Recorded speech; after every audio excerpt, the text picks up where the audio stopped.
Have you ever left a conversation feeling completely drained, like your energy just got quietly stolen? Maybe it's that one friend who always needs rescuing, or a coworker who leaves you emotionally wiped out after every chat.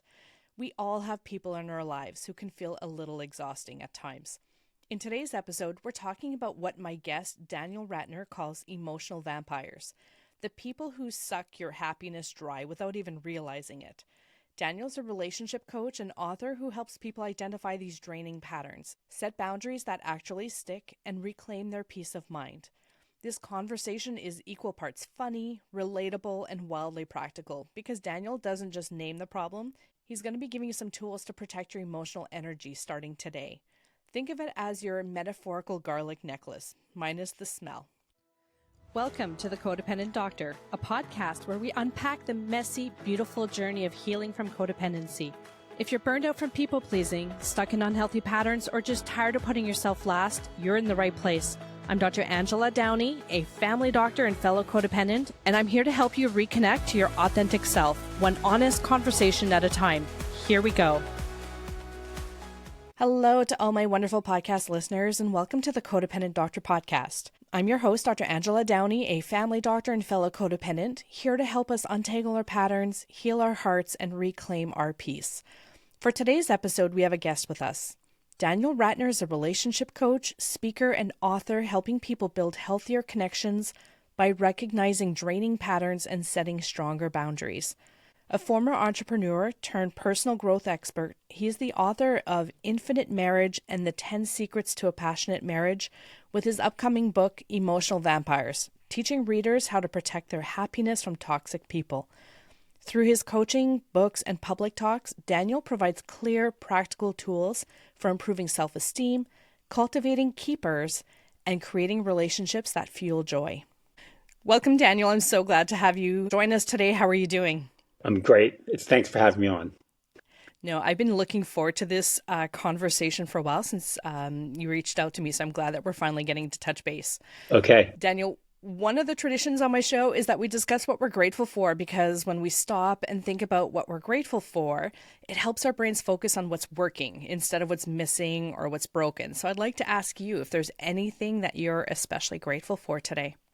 I'm grateful for clarity, and I'm grateful for my wife and children. Really, I'm very blessed to have an amazing family, and I think it all comes from having clarity in what you want in your life, and how to understand relationships and how to understand people, and that I wasn't given such a large ego, so I don't have to be right about everything, but I understand relationships. That's one of my gifts that God gave me.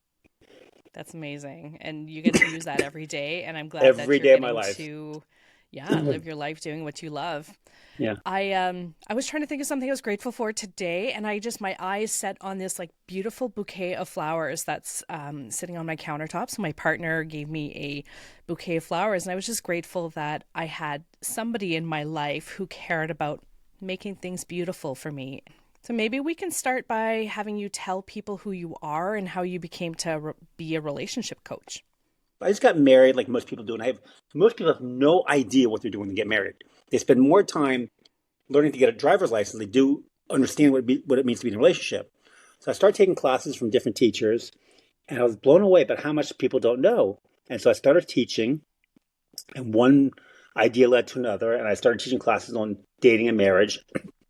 And then it kind of morphed into self-esteem, and it also morphed into parenting, and also how we manage relationships between our friends and our family. And that's my new book, Emotional Vampires.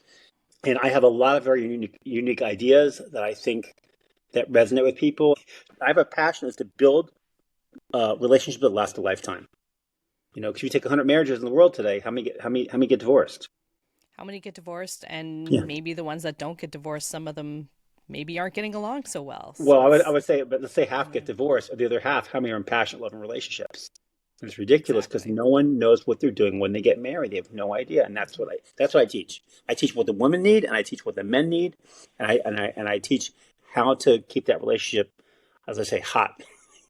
You know, right? To keep things going. Yeah. So you mentioned emotional vampire. Yeah. What is that? So emotional vampires are people in our life that drain us of energy. I have about 12 different categories that I came up with. Some of them are very tame, like the drama queen, or it could be queen king also, obviously. And some can be dangerous, like the narcissist. And you have people like nonstop talkers and the overly dependent and the border crossers and the projectors. And then you have the big one, which is in brothers, sisters, parents, and in-laws that can drain you of energy, and you have no choice. And the purpose of the book is to go through and I include teenagers and terrible twos in that also, because they can drain you if you have children. Okay. And so what I did is I go through the book and I do a friend audit, which means most of our friends that we have in our life are there because of circumstance or an event.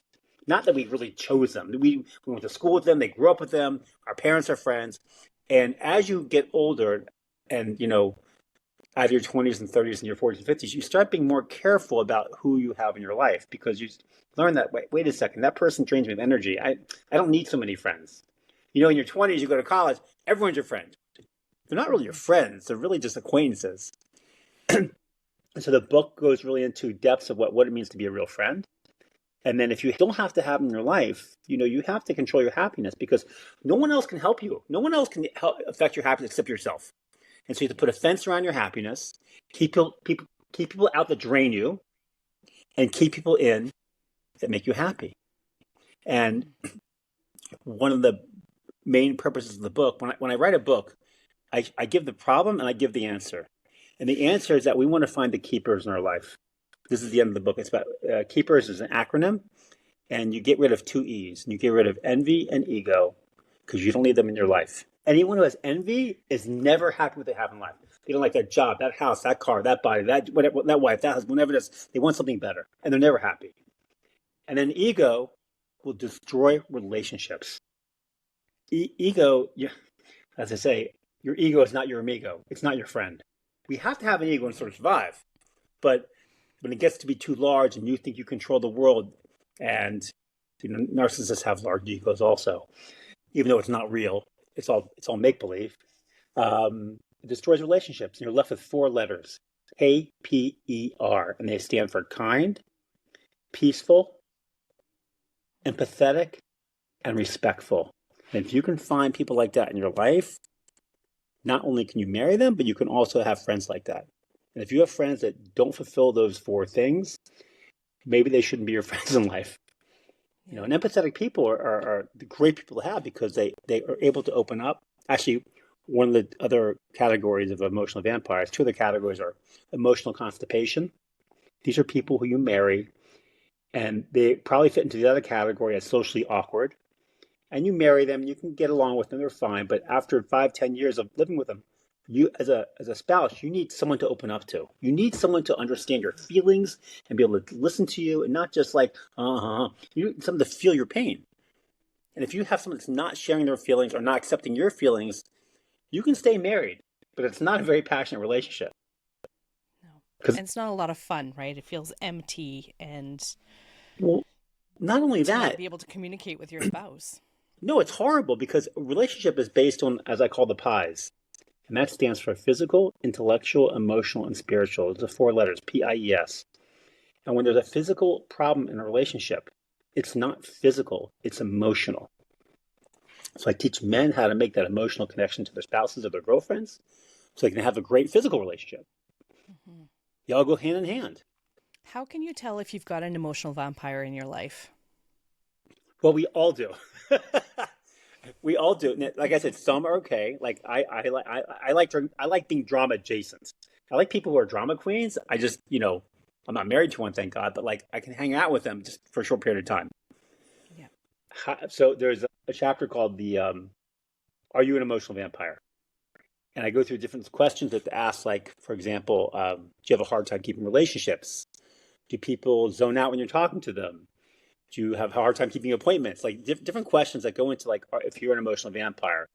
And if someone says I have no emotional vampires in my life, they're probably one. And They're probably interesting. they're probably one because everyone has them. And some of them you have to have. For example, your boss or a coworker or your family member.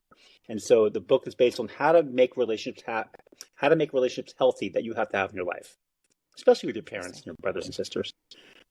Yeah, no, it's interesting how you say that if you don't have any of these, then you're probably an emotional vampire. It Yeah, reminds me of someone saying, I'm like, am I a narcissist? And they're like, if you're asking if you're a narcissist, you are you're not a not a narcissist. narcissist. Yeah, it's funny. Some guy asked me this week at when I was coaching all these people, and it was a singles event, and so one guy, am I a narcissist? I was like, you're probably not, but you can have narcissist tendencies and not be a full blown Hmm. narcissist, right? Hmm. I probably went through periods of life, my 20s, when I was arrogant and ego, and my probably had some narcissist tendencies, but now I recognize all these things, and I know I'm not a narcissist, but there Right. are. And I have what I call my radar. It's my narcissist radar app right now. When I meet men and women who have been divorced in their 40s and 50s and are very, very charismatic, I have my radar out because I'm like, narcissists are very charismatic people. Hmm. Yeah. Why do you think a lot of us stay in these relationships that are draining us for a lot longer than we should be? Well, because number one, we don't know how to manage them. The big mistake that we made was getting into those relationships without knowledge, and that's why I try to teach people how to understand.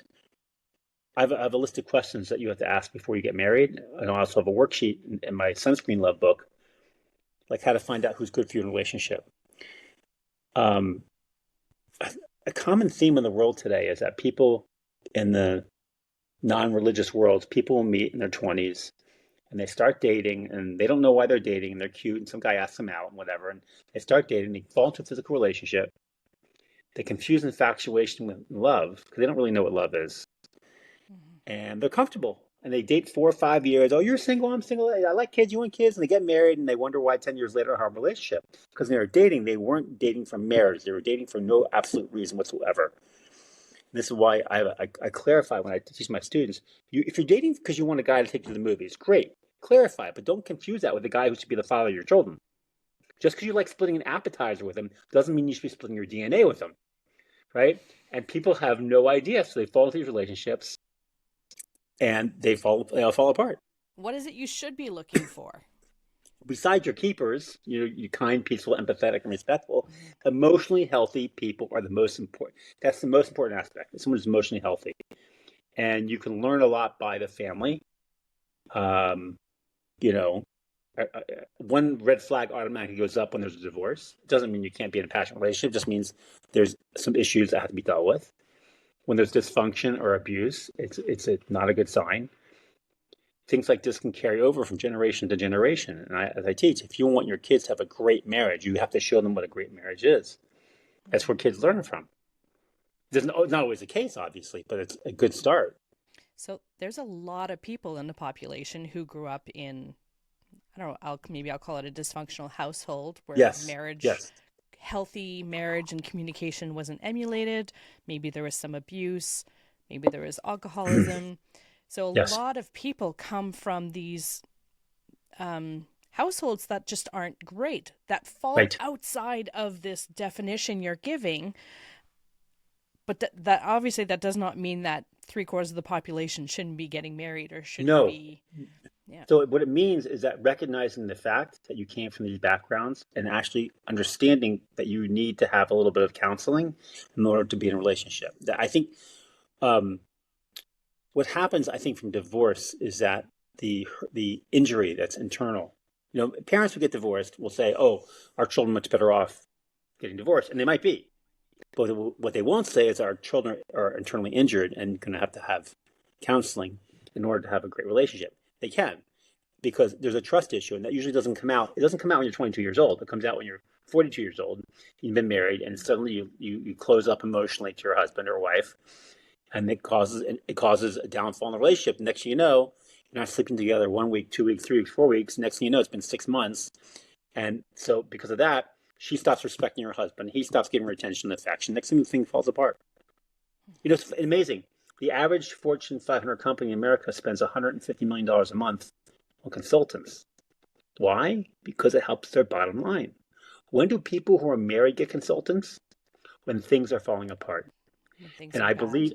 I really believe that everyone should have a coach, or you know, in my community, people have rabbis and rebbitzins that they consult with when they're getting married, so they know so they had how to manage the friction, which every relationship is going to go through friction or turbulence. If you don't know how to manage it, if you don't know how to manage your ego, you're going to have a hard time. So you're suggesting having some kind of guide, whether it be a Oh, counselor, therapist, yes, yes. rabbi, From religious the beginning, person not when things are hard, but the very beginning. from the very beginning and throughout your Yes. relationship. Yeah. That's what the sunscreen loves about. Sunscreen's love about how to build a passionate relationship. And it's based on two ideas. One is that women need to be loved and men need to be respected. And you have to know how to love your wife. And that's done through what I call the 4 A's: attention, affection, appreciation, and awareness. Hence the flowers. Hence the flowers, right? That's right, because that shows that The some women are the flowers way. on a nothing day, By the way, right? I Getting want to tell you flowers on something. a nothing day. I'm writing a new book right now, and I for next year, and I really believe that people that talk the 5 love languages, and one love language Mm-hmm. is giving a gift. Mm-hmm. I don't think it's a love language. I think it is compensation for lack of attention. Mm-hmm. And I mean, obviously, I think it's more important is like notes, little notes, or flowers. That's not really a gift. It's just something. It's not like jewelry. When you're buying your wife a jewelry or a car, it's probably because you're not paying attention, and you need to. You know, Okay. I, you know what I'm saying? Like my wife and I, we buy nothing for each other. 24 years, we don't Yeah. buy anything for each other because we don't need to. If she needs something, she goes and buys it. I think the flowers were actually meant. There's a relative we have in the hospital, and I think the flowers were actually meant for them. Oh But no! um, we decided to leave them in the house though for a day or two so that we could appreciate them. The worst thing you could ever do for me is if we get into an argument, is buy me flowers. It's probably the worst thing you could do. Yeah. And this is, I've had relationships where it was like that, and I would much rather just sit and have a conversation about it than have somebody buy a gift to get themselves out of the situation. It's it, It's it's a terrible. cop out. It is. So what I Oh, say with time, anytime you want to get upset with your partner or spouse, I have a rule. It's called a 24-hour rule. It's not set in stone, but it means that when you are in a relationship and you want to say something to them that's going to be critical, I'm very much against criticism. That's what sunscreen love is about. Is that you have to hold off what you're going to say and wait for a different time. So let me give you an example. I came home from I'm an observant Jew, so on Saturday mornings I go to the shul and I come back around 10:30, and I usually take food out of the refrigerator and put it on this hot plate to warm up for lunch.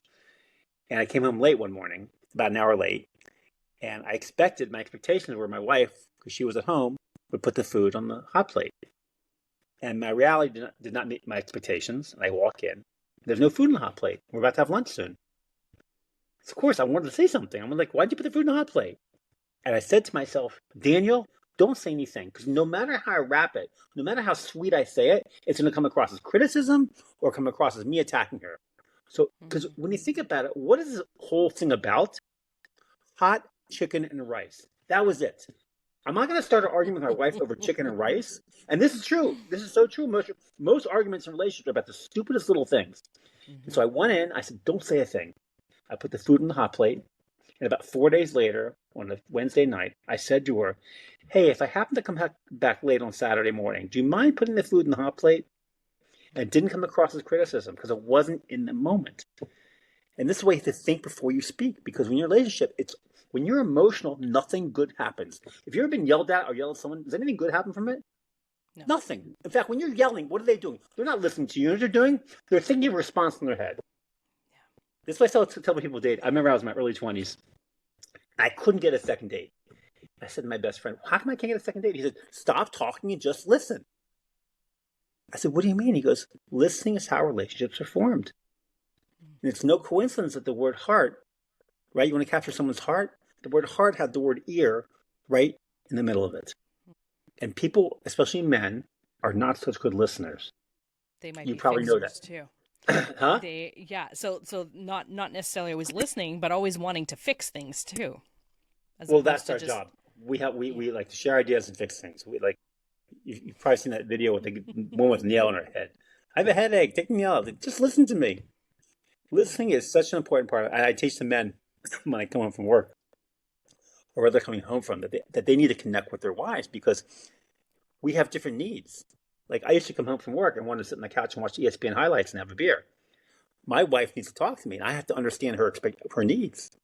So I teach the men to come home and ask their wife 3 questions, and they have to sit there and listen for at least 15 seconds. No, they have to listen to them. And when the wife knows that the husband comes home and talks to her, she's going to have a better emotional connection with them, and she's going to have a better physical relationship with them when she knows her What are husband these listens. 3 questions? Question number 1: what did you do today? And if you know something specific she did, like take the kid to the doctor, to see you, or go to the spa, whatever it is. And number 2, it's funny because it doesn't seem to work the other way around. If a woman works and the guy stays home, it's like a man. It's because it's different.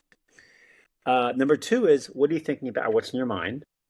And number 3, how do you feel? And as I said earlier, I talked about the pies in a relationship: PIE, physical, intellectual, emotional. What do you do today deals with our hands. It's physical.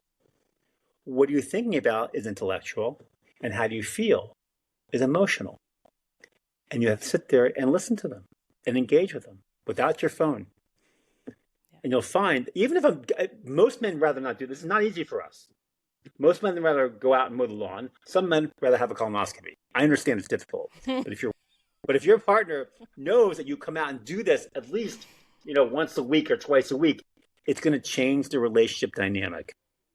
Because women need to be loved, and that's how the love is shown. It's through the attention, affection, appreciation, and awareness. And actually caring about what the answer is to those questions, not just Yes.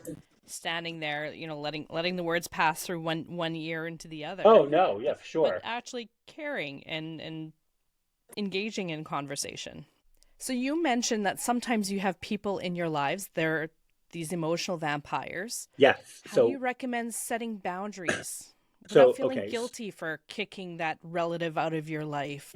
So here's the thing. What happened was we host a lot of people for Friday night dinners, and we had a woman that we were hosting a lot, and my wife was coaching her. She's divorced. She's 40 years old, and my wife was helping her for years and years and years. And I finally said to my wife, people aren't like dishwashers. You can't replace a heating element and expect them to work again. And she was putting in too much time, too much effort. And it was when she came to our meals, she was like taking over the conversation. It became draining. And when she'd leave, we were like, oh, thank God. And we also found this with people who are sometimes socially awkward. They drain us of energy. And I started recognizing this in my life as, you know what? There's a reason why I don't want them coming back. They drain me of energy. And I had to protect my happiness, my family's happiness. And so my wife came up with the idea of keepers. And how do you manage it? Obviously, if it's something, so we basically stopped having them. These people that drain us of energy, we keep away. They call us, hey, can we come for dinner? I'm like, yeah, when we're not home, you can come, right? So we had to control our own happiness. And if the person is a family member, which is very common, I mean, everyone has a family member that's emotionally vampire. And the reason why they're a separate category is because if your mom wasn't your mom, you might be best friends with her. Do you get my point? This came up when my daughters last year were fighting over a pair of shoes. They were 16 and 17 at the time. And thank God they get along great. And I said to them, if this wasn't your sister, if it was your best friend, this wouldn't be an argument. And they said, Dad, you're right. And you have to understand that those relationships with our siblings and our parents are so emotionally tight that it doesn't take much for it to blow up. So how do you deal with someone who's draining you of energy? There's a number of different ways. It's what I call ESP, emotional separation and protection. So this happens to be if you have a parent who's a narcissist, or they drain you, or they talk to you. Like, hey, listen, we all have parents that just talk too much or get too much involved in our business. And so you have to redefine the word healthy. I know in families, especially Persian families or even Italian families, they have to be at each other's house every single week for a meal. And that's what they're used to. But if your family is draining you of energy, you have to redefine that word. It might mean you only see them once or twice a year. It might mean Zoom call once a week, or whatever that's going to be. And the separation and protection is what I call Rain-X. Rain-X is a chemical you put in your windshield of your car. You know what it is? And It keeps the rain off. You don't have to use your windshield. It's amazing. So you have to put your Rain-X on when you go into a situation. If it's really toxic, you have to go to places where you can get out of it very quickly, which means maybe not meet at their house, meet at a public place. And you might have to time box it also. Like, I'm only meeting you for half an hour, 45 minutes. But you have to control it. If you can't get, we all have people in our life like this, and you have to control it. If you don't, you're going to be emotionally wrecked. And I had issues in my life with someone close to me, a few people that are relatives, and I've had to manage it. But I have to be in control. I have to be in control of my happiness. I can't let them ruin my happiness. And it's tough. And I have felt guilty because these people still want to be my friend and they keep trying. They keep calling me, keep inviting me over to their house. And I can only come up with excuses for so long, for so many times. So, like, I'll go to maybe every fifth meeting, every fifth invite. But still, I come home feeling drained and I didn't really want to go to this dinner. And I don't know how to get rid of that guilt that I have. I think the key is to understand that you have control of your life. No one else controls your life. And if you had someone who was harming you physically, you wouldn't go see them again, right? And even though it's not physical harm, it's an emotional harm, you have to learn to say no, and maybe at first find excuses, and eventually say, "I'm sorry, this is not a good relationship for me." I mean, it hurts people, but not every relationship is good for you, and you have to be in charge of it. And then when you start to take control of your life, you will be a much happier person. If that person, can't fit the four letters: kind, peaceful, empathetic, and respectful, they can be annoying sometimes. That's okay. You can manage that. But if they're narcissists, or they're overly dependent, or it's too much drama for you, or the common one I have is socially awkward. I just can't. I like. Can't do that one. I'm like, and I tell people, I am not, like I tell my students, I am not here to be liked. I'm here to make you better, to make you great. All my life, who have had Asperger's, and they've come out, they told me they have Asperger's. They've seen the therapist, and they're delightful. Are they my favorite people? No. But when they know they have it, they're able to compensate for being weird. Like, they know not to start their conversations with their top 10 Dungeons and Dragons games. They're not talking about at the dinner table, all the issues with almond milk. Like, they know they're weird, but they know how to navigate conversations where they're not so weird. But when they're completely oblivious to something They're going on, oblivious. there's nothing. These are all the guys. And for me, I see it's men, women too, but men in their 40s and 50s who are single. And, I teach at singles events all the time. And there's a lot of men in their 50s, 40s, 50s, and 60s are just socially awkward. And by the way, I wrote a class called From Swipe Right to Wedding Night: How to Make Yourself Irresistibly Marriageable.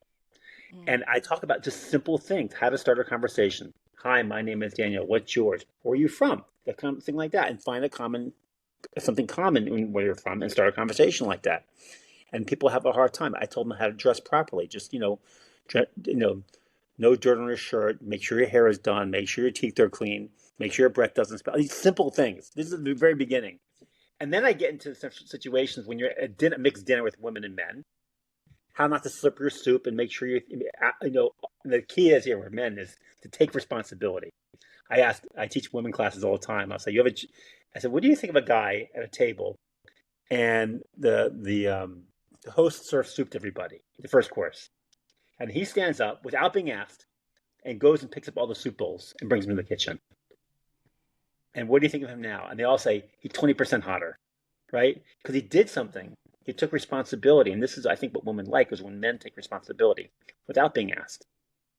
And this is why awareness in a spouse is so important, which means when I'm in my dining room and I hear my wife drop the lid of an olive oil, do you know what I do?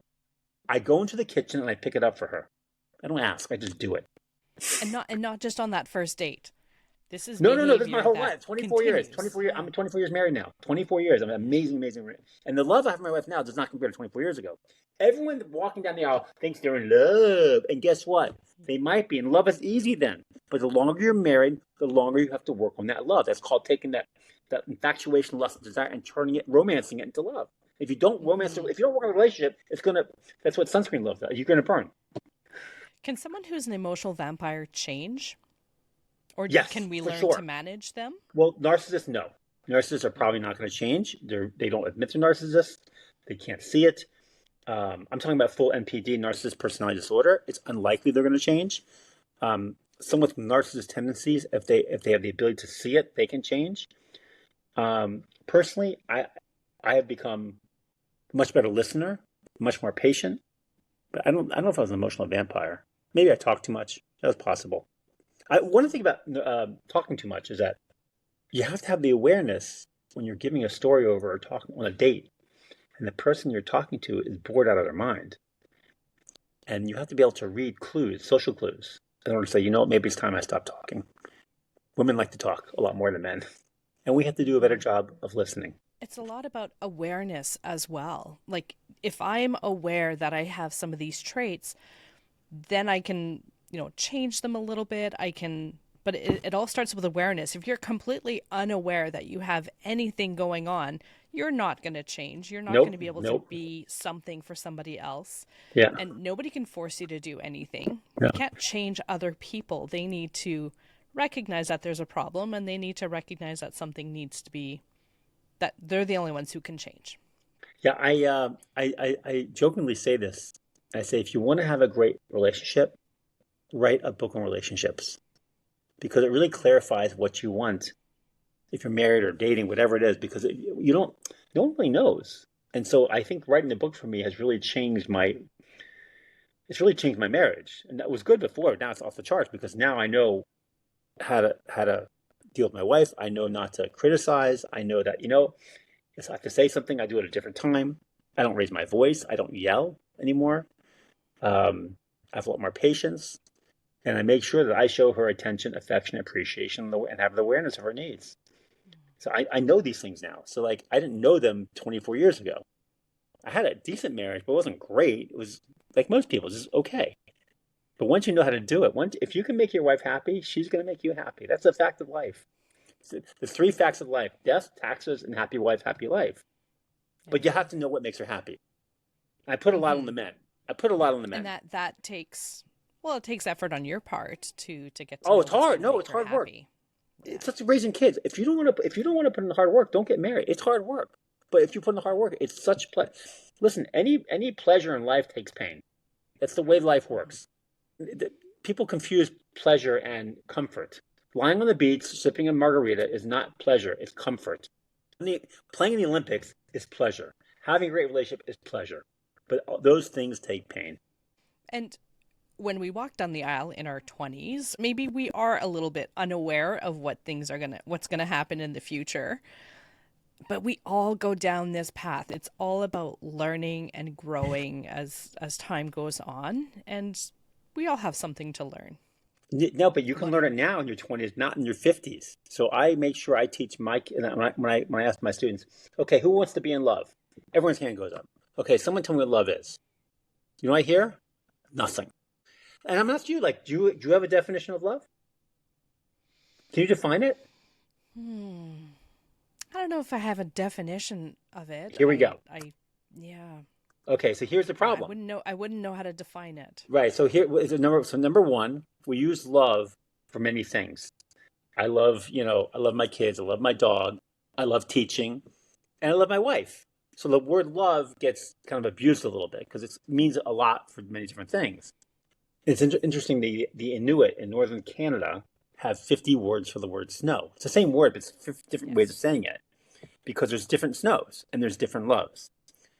So what first thing I tell my students is that the feeling of being loved is wanting to give without getting anything in return. I love you because I want to give to you. But the definition of love is different. Because if you can't define love, you're going to confuse it with infatuation. And many people get married with infatuation, and that doesn't last. It's the emotional pleasure you feel when you focus on the virtues of another person and you continue to associate them with those virtues. I mean, there's a reason why you fell in love. What happened to your marriage? Why is it going through stress, turbulence, or divorce? You stopped focusing on why you fell in love in the first place, and you started focusing on their negative characteristics. And everyone has them. Yeah. Everyone has negative characteristics. That's an interesting. So there's a reason why. Yeah, I mean, it's a great. I don't know if it's great, but it's like I fell in love with her for a reason, and this when she does things that annoy me, which does happen to everybody. I focus. That's not why I married her. I married her for other reasons.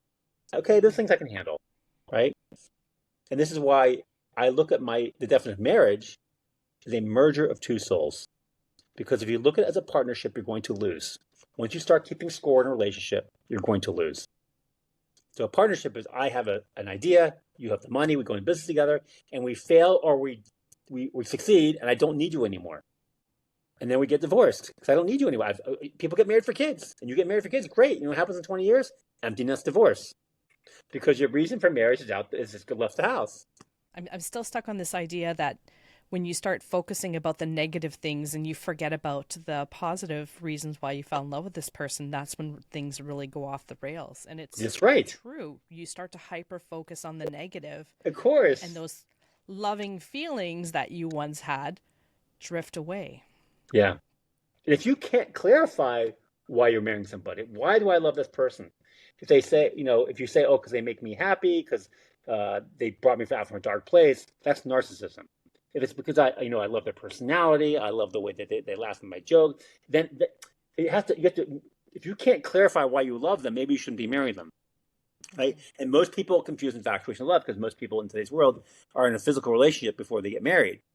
And so what happens is the intellect goes out the window, and it's all an emotional decision. And most emotional decisions don't work out well. And this is why in the religious communities I come from, they don't touch. They don't have physical relationships before they get married because it creates. And this is why they have such low divorce rates because before they get married, they're marrying for intellect and not emotions. Mm-hmm. And then of course the emotions are going to come once they get married. With time. Yeah. What does self-esteem play a role in either attracting or repelling toxic relationships? Yes. So what self-esteem is the idea that having positive self-esteem means you love yourself for who you are without other people having to tell you.